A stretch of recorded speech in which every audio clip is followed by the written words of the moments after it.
Testing for a reflected cross-site scripting. So cross-site scripting occurs when the malicious JavaScript is injected into input field or parameter or header or any returning from the web server. So is executed within the browser. So reflected cross-site scripting occurs when the execution of the JavaScript reflected in browser only. So this is not the permanent part of the web page, but penetration tester need to test all the client values signed to the web server or determine whether its access is possible or not. So we will check it in our lab. So we will do the practical for the reflected cross-site scripting. Now let's open our lab first. Okay. Here's 2013.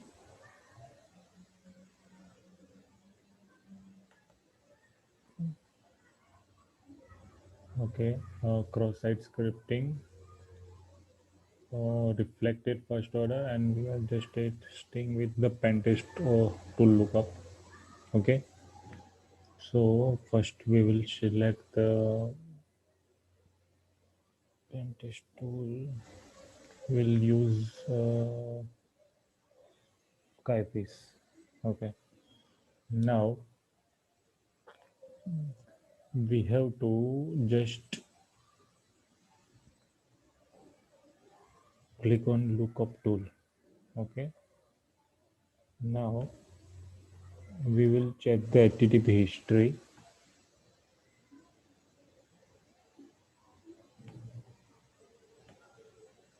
Pentest tool, we have to check the post request. Okay, this one. And in this request, we have a tool ID here. So this is our request, and this is our response. So first response we will check in a row. So in respect, in response, tool ID number 3. So just we are checking the pentest. It's showing okay. Pentest tool ID request 3 is reflected here. So now uh, send this request to repeater. Okay. Now here is the tool ID number. So we are it's a reflecting in a response. So we have to inject the payload is here. So this is the one type of our XSS payload. So just we have copied that and just pasting here and just sending the request. So in response, we will check the row. Okay, this one and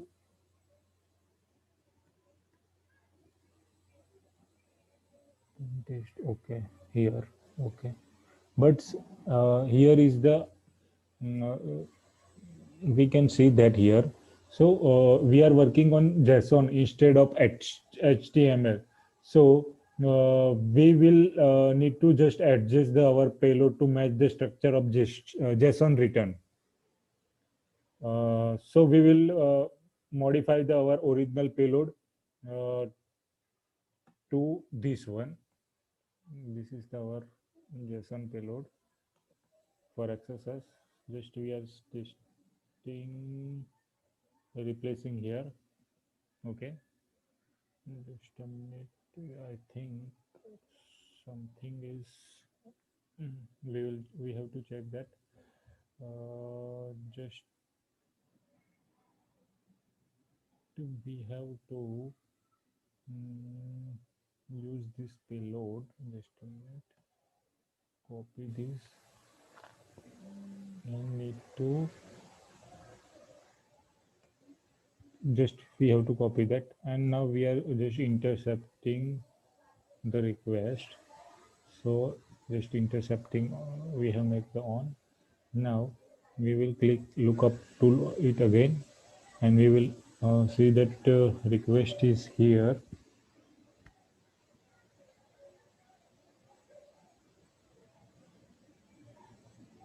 Tool ID, this one.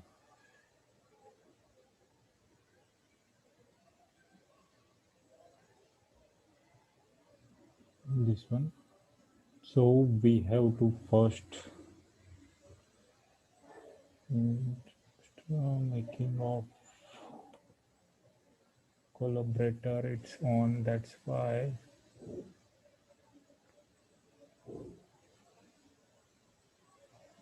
we have to make sure there is no collaborator on.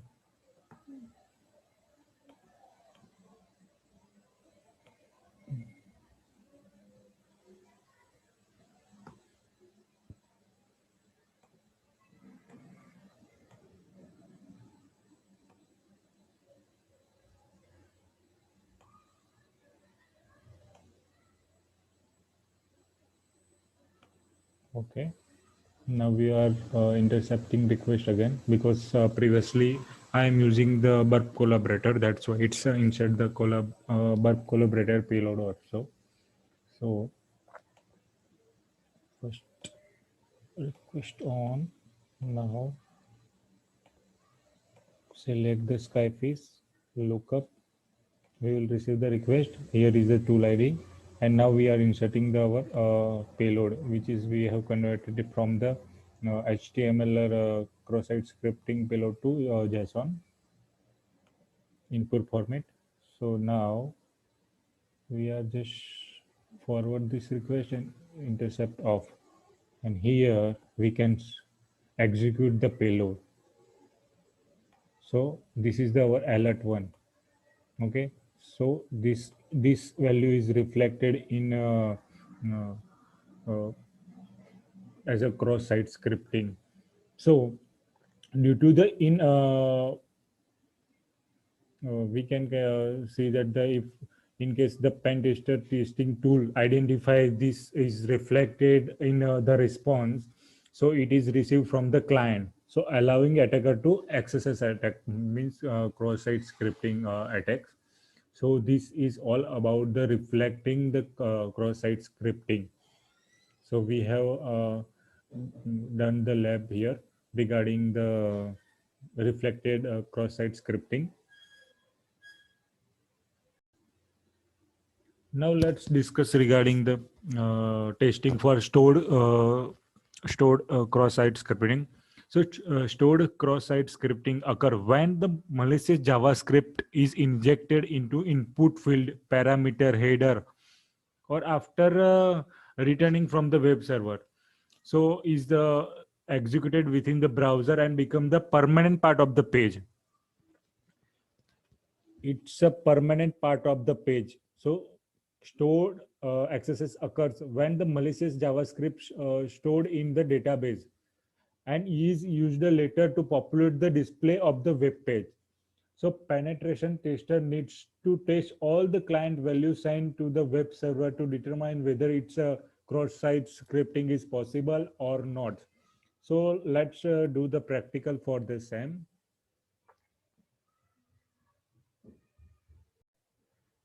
Now open our lab. Now we will first check the cross-site scripting and persistent second order. Okay, now add to your blog. Okay, now just we are pasting the text something here.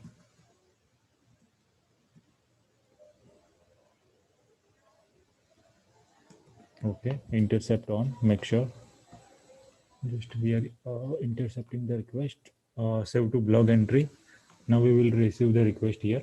Now we will use the payload, cross-site scripting payload, this one. Copy. Now insert the payload is here.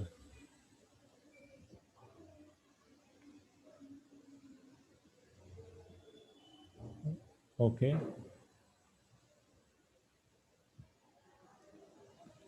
Now forward this request and intercept on off, and here it's a populated with the our cross-site scripting payload. Okay, now click on OK button to close this pop-up. So we have okay that, and now reload the page, so you will see the alert pop-up again.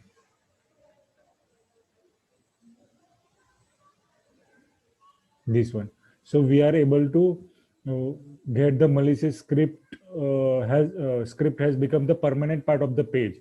So we are successfully shown the proof of concept for the stored XSS vulnerability. If we are putting the clicking on the OK and refreshing the page, still we are able to get the cross-site scripting payload is here receiving the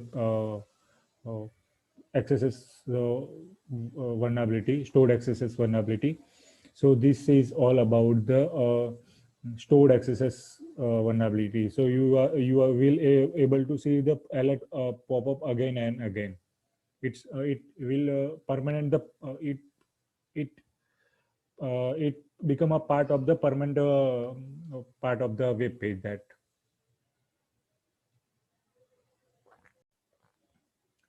in this video we will discuss regarding the testing for HTTP verb tampering. So HTTP request can be include the method beyond the get, post, and there is a many option like option, trace, delete. So as per the penetration tester, it is important to determine which other HTTP verbs methods, HTTP methods is allowed by the web server. So support for the other method maybe disclose sensitive information, for example, trace, or allow any dangerous invocation of the application code, for example, delete. So let's see in our lab how we can perform this type of HTTP verb tampering using a burp shoot. So let's do the practical.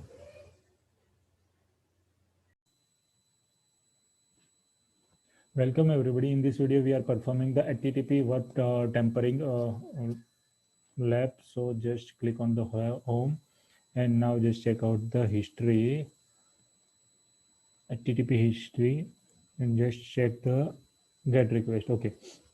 So HTTP verb tampering means we are changing the method of HTTP. For example, here we are using a GET method. So just we are changing the HTTP verb here. So just send this request to intruder. Now just clear all, just add the payload is here, and we are using a payload simple list. For example, a lot of another method like post, put, delete, patch, head, connect, options, and many more.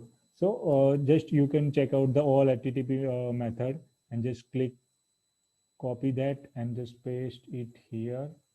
And now just we are performing the start attack, and we will get something if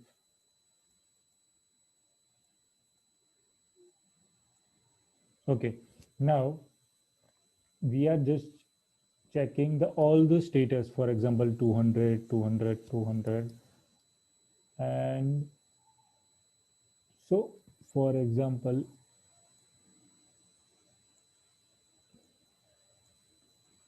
okay. So testing the HTTP verb tampering, including this sending a request against the application using a different HTTP method.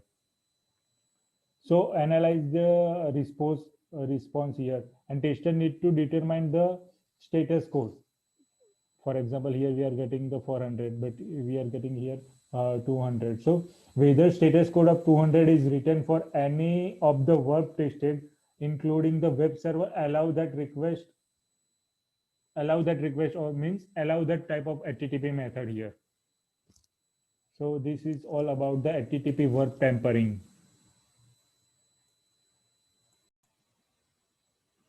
Now fourth one is the HTTP parameter pollution.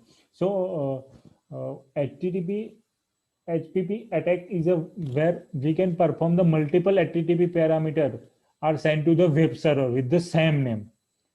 So the intention is to determine whether application responds in anticipated manner or allowing the exploitation. So we have to check that if we are doing the web pen testing. For example, in GET request, additional we can add the any query. For example, if name related query already added, so you can add another name is equal to value something, and in short, you can add the duplicate parameter within the name already known by the application code. So likewise, HTTP attack means HTTP parameter pollution attack can be performed on a post request by duplicating the parameter name in the post body data. Uh, in our lab, we can perform regarding the HTTP parameter pollution, and you can also check out the Portswigger lab also. Now open our lab. Just go to the injection other HTTP parameter pollution. Okay, and here is a, for example, poll question. So we have already configured our workshoot proxy for that. Now just we are performing, for example, we are going to what nmap here, or any, for example, here is the name list, and we are going to give the what here poll question in short, and just submit the vote. So we have submitted the vote. Now check the HTTP history poll question. For example, this is the we have sent the request nmap and enter the Cyber Bureau Army. So just send this request to repeater. Okay, now we have added the request here. So now in HTTP parameter pollution, we can perform the multiple HTTP parameter sent to the server within the same name. Here is the same name is, for example, choice and is equal to nmap. So now let's we are adding, for example, Metasploit. Okay, so now, for example, just adding one more parameter, need to copy that, copy and just paste here. There is and we are using here Metasploit. Okay, now just send the request to examining. We can examine, we will check that. Now we will check the keyword choice. So what we will get the choice, let's check initial choice, your choice. I think I have to search like your choice. Let's see.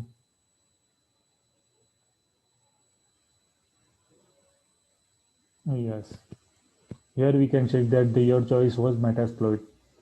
So here we have added the multiple parameter within the same name.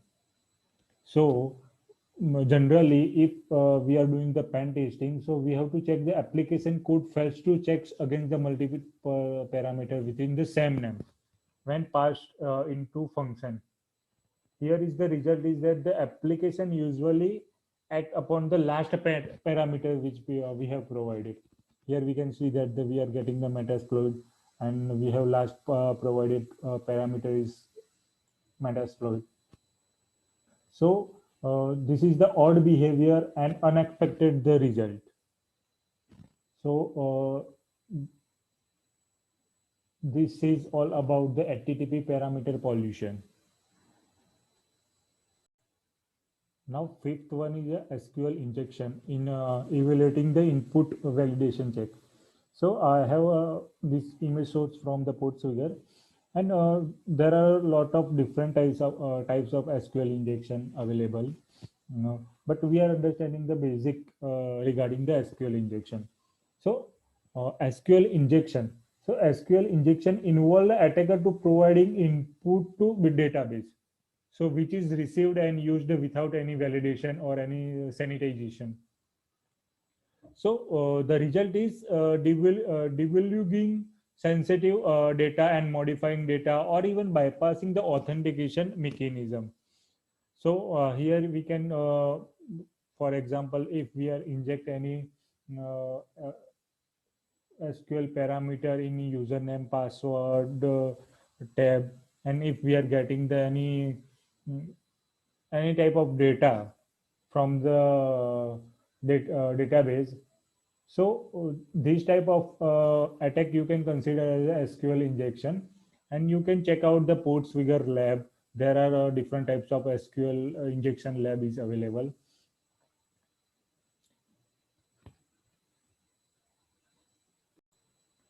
Now we are performing the SQL injection with Pentest lab.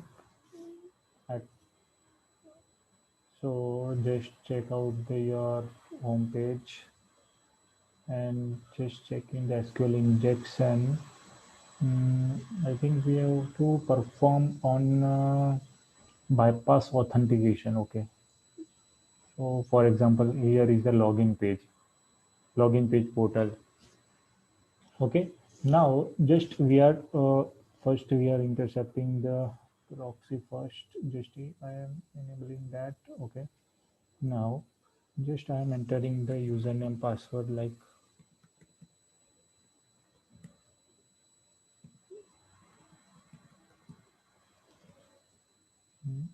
Okay. Just, okay. Now just we are login, and here we are getting the request. So this is the path, login portal path, and this is the username and password here. So now we are just testing here. For example, we are inserting the additional SQL parameter like. So here is the one cheat sheet we have opened, or like, okay, this is the bypassing login screen. So just we are using this. Okay. Okay, just copy that and just insert the here.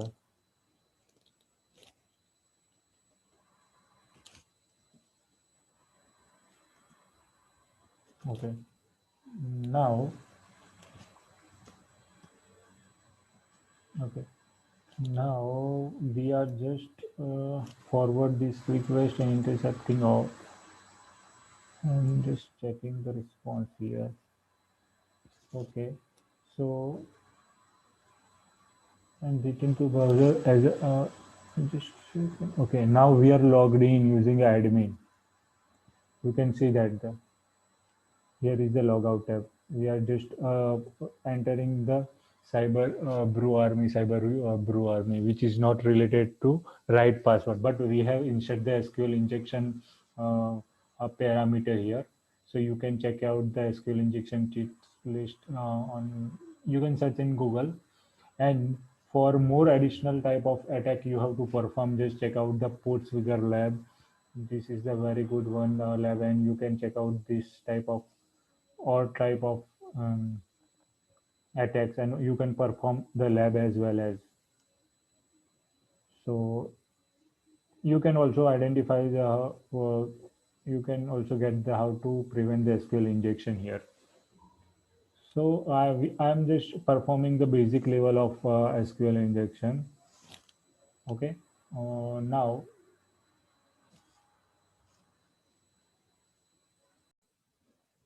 sixth topic is command injection, evaluating the input validation checks.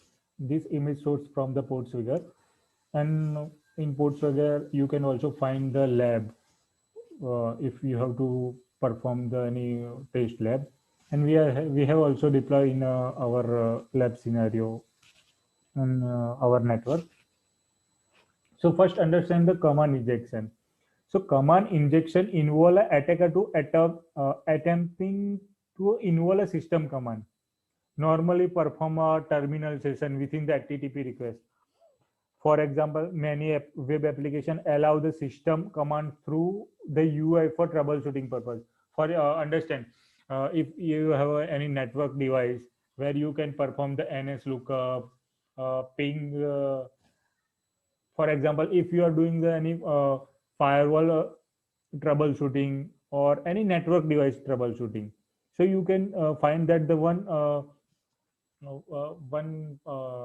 tab where you can perform the like uh, ns lookup command or ping any server, and so this type of attack you can consider as a command injection. So in this command injection, they are able to get the terminal session within the http request. So let's do the practical for the command injection. In this video, we are performing the command injection attack. So just check out the injection, command injection, okay. And we are performing with the DNS lookup. Okay, so here is the, for example, we are just entering the just entering the any lookup IP, for example 8.8.8 lookup DNS. Okay, so here is the request name DNS Google, something like that, and you can just check out the HTTP history and DNS lookup. For example, just check out the post request where we have performed. Okay, this one request 8.8. Okay, now send this request to intruder. Just sending this request intruder. Okay, now clear all. Okay, now just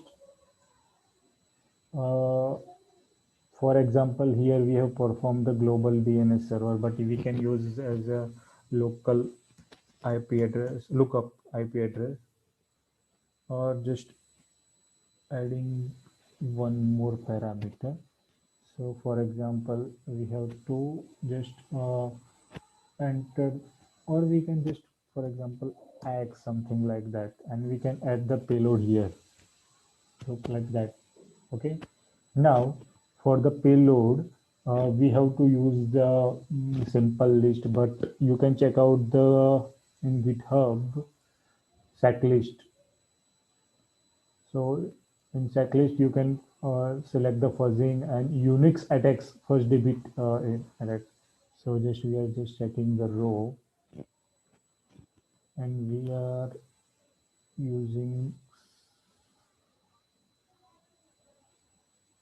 some of the payload here. Okay, just copy that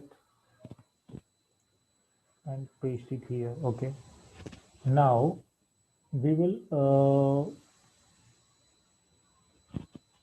performing first by start, just uncheck the payload encoding. So just we are unchecking that. So now we are performing the start attack. Okay,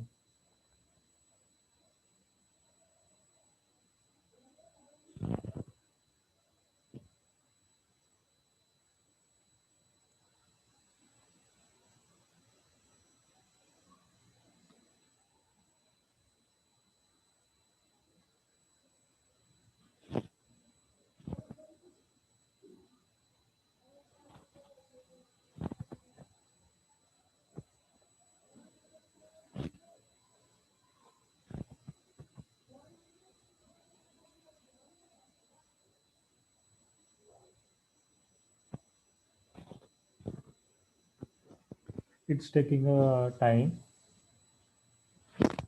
So just we are waiting for that because we have performed the 511 payload. So it will take some time. Just we are checking the response page of any payload if we are getting something.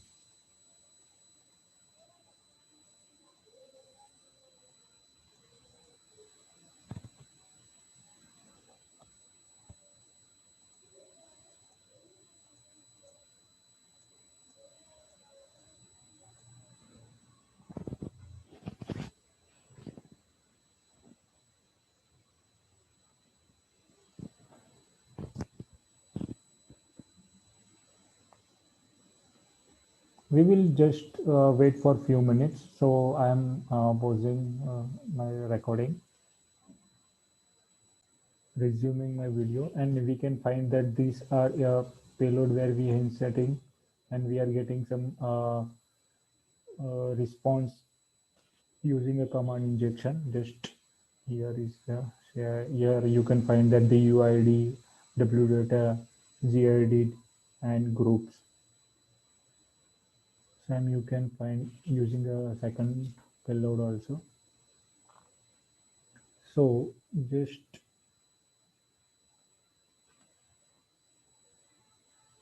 here we are getting using this type of command injection payload.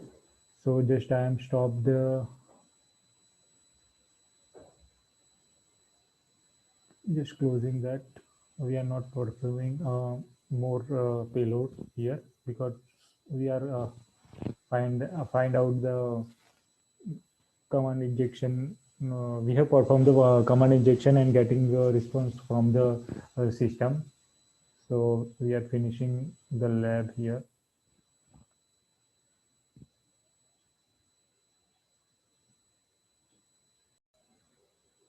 After performing the command injection, we are able to understand like failure to define the and validate user input against the acceptable list of the system command can lead the command injection vulnerability.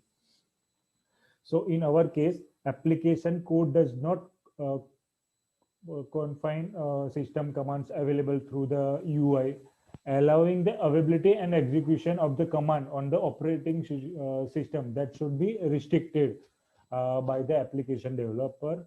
And for command injection, you can check out the Portsfigure lab also OS command injection. You can just check it out this article also, and you can perform the OS command injection lab here.